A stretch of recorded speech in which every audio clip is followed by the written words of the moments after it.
guys, it's Georgia here, also known as Guided by Georgia. Thank you so much for being here. I really do appreciate it. So this is my new series, Empress Era. Your Empress Era starts here. That's going to be my tagline. Also, please ignore the background. I am not sat in a box, despite what it looks like. We are renovating. My studio is being renovated.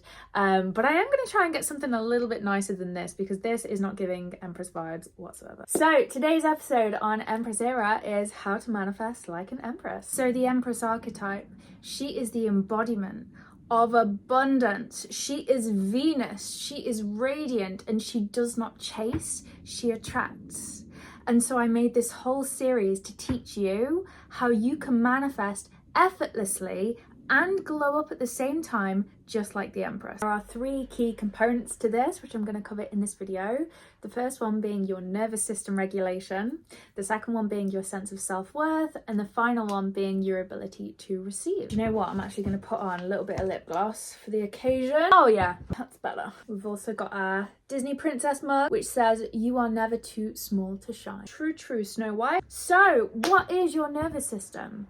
Your nervous system is basically the system that your body has in place, that we all have, that enables you to feel safe in this world. Manifestation happens most easily when your body and your nervous system feel safe to do so. Dysregulated states can feel like fight, flight, or fawn, which is a survival response. These block your manifestation. Overgiving, overworking, people pleasing, this all keeps the nervous system in survival mode and is the total opposite of the Empress energy that we are trying to embody here. The Empress archetype literally is the embodiment of rest, nourishment, abundance. To manifest like her, you need to feel safe, abundant, and worthy inside first. And that's what I'm here to teach you. So here are a few signs that you can become aware of to know, is your nervous system actually blocking you from receiving your manifestation? Do you feel drained after giving too much? Do you experience difficulty receiving compliments, receiving gifts? Are you always overthinking?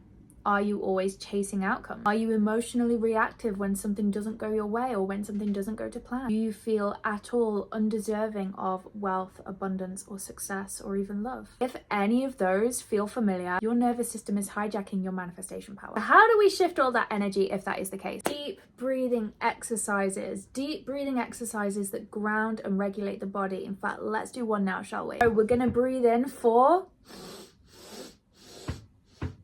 So we literally can't anymore, and then we're gonna breathe out for 6 till you're pretty much empty. This moves the body out of survival mode, out of fight or flight or fawn mode. Little additional tip there: when we inhale, imagine all of that abundance coming in, and when we exhale, imagine all of that negativity, all of those traumas, all of that blockage coming out of you. Next, we're going to practice energy containment / boundary. So this is all about saying no to small drains such as excess scrolling on social media, saying no to overgiving. It's all about being mindful where you are spending your energy, who you are spending your energy on, taking back some of that energy, because your energy is your power, and reinvesting it into something that gives back to you, such as reading a book, educating yourself, moving your body, drinking a glass of water. See, the Empress has this golden understanding that her energy is the currency of the universe, because that is literally how it is. The more of your energy you have, the more abundant you become. So just be mindful. Where is your energy leaking? Who is taking from your energy and perhaps doesn't return? How can we reinvest our energy in something that's going to invest in us? And just lastly, on the topic of the nervous system, movement. The body loves to move, and movement moves your energy.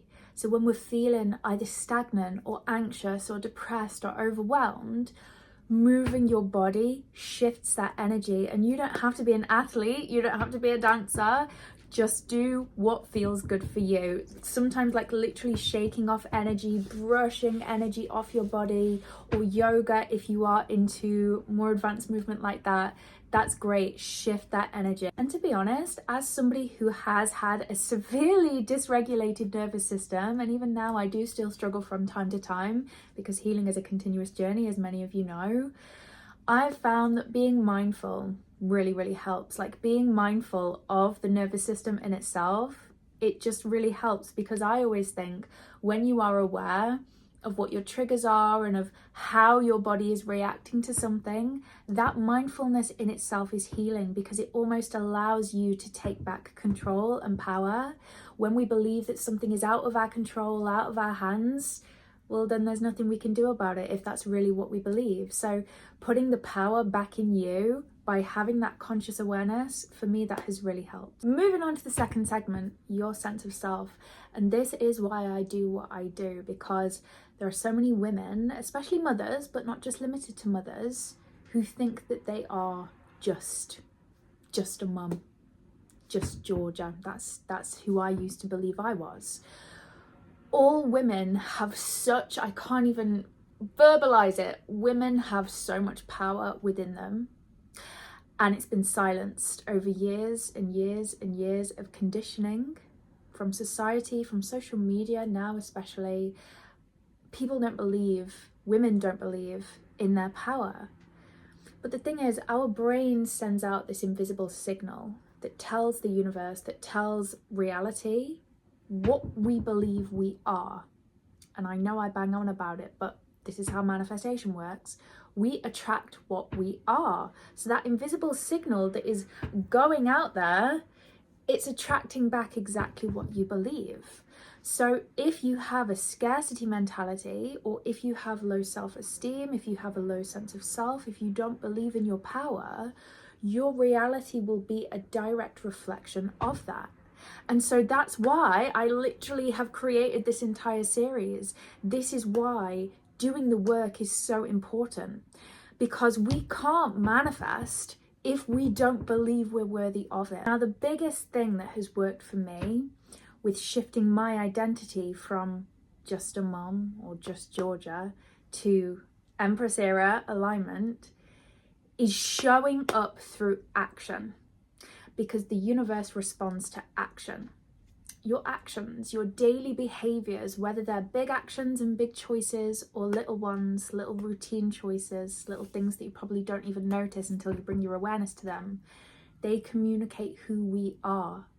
The way that we dress, the way that we carry ourselves, the way that we communicate, what we communicate about, who we communicate to, what we put in our body, what we put in our mind.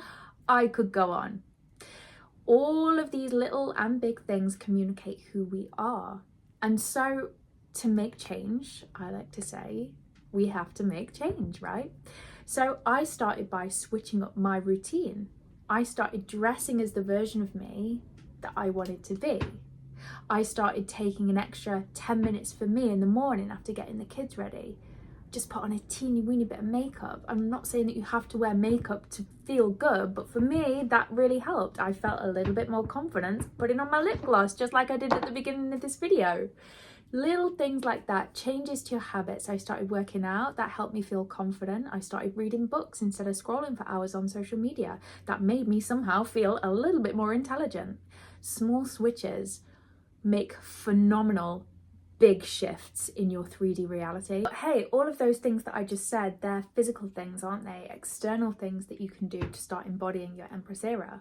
What about the inner work? What about the way we really feel about ourselves when nobody's looking, when we're on our own? I have a few other exercises that you can try to help switch up what you feel in here. The first one I'd really recommend you to try is a self-trust exercise. Because sometimes, and I know I felt like this, I don't know how many of you guys will feel like this.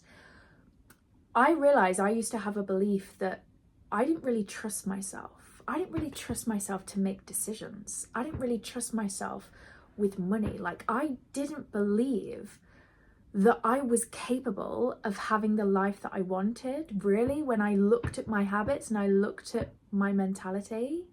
And so to shift that, what you can do is write yourself a self-trust letter. That's a bit of a mouthful. A self-trust letter. Write lists of examples, because the subconscious mind is very evidence-based. Show it times where you've handled a situation really well. Show yourself times where you've shocked yourself with your intelligence, with your capabilities. Because the more you show you how capable you are, the more your subconscious will start to build up that evidence and see for itself, okay, I can trust me. Another thing you can do, if you're the type of person that struggles more with self-love, self-confidence, write a love letter to yourself.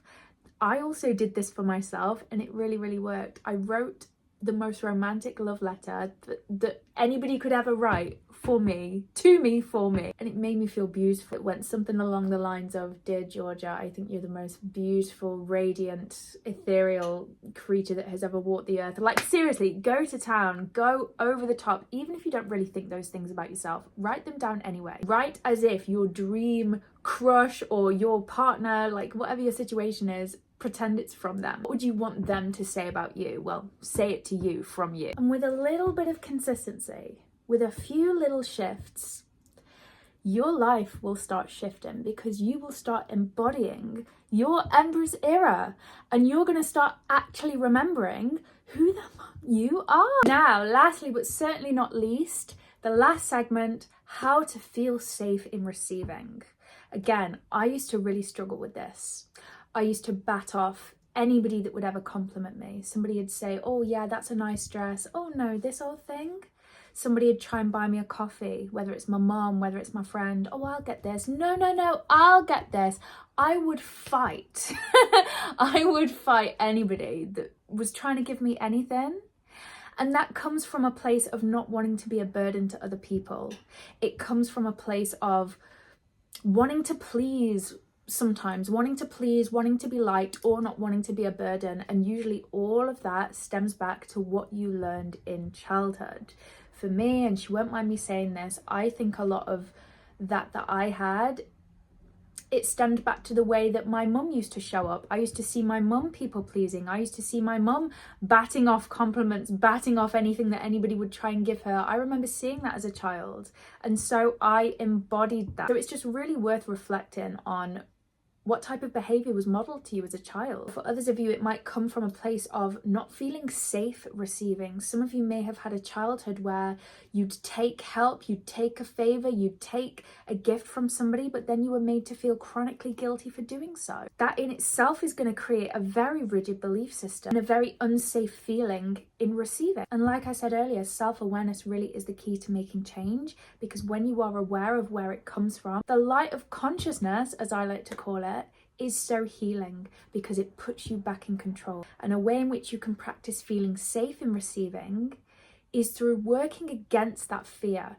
So small steps. So like, somebody pays you a compliment, you say thank you. I accept anything that feels good for you, anything that would be helpful to you, whether it's big or small. Practice saying yes to it. Also, similar to the example we gave around our sense of self, write down examples of times where you have received, whether it's help, whether it's lunch, whether it's a compliment, and it's worked out really well for you.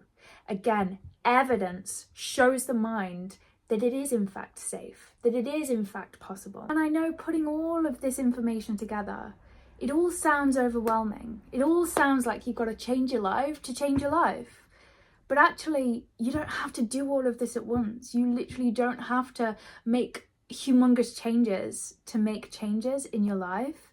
Start small, start gradually. Little tiny shifts in your behavior, in your mindset, often has the biggest impact on your reality. You'd be really surprised. And consistency is the key. Reality doesn't just shift immediately after we start shifting. It takes time. I like to think of reality as a mirror, but with a time buffer. Everything you experience is always slightly outdated. It takes time for the system to update after you start shifting. Keep going with it. Be consistent with it, because it will shift. So that concludes today's episode of How to Manifest Like an Empress. Thank you so much for watching. If you'd like to work with me further, I have various services available. I'm going to put my Standstill link in the description. I also have a few free resources on there that you might find quite healing. Stay tuned for the next episode. Take care. Love ya.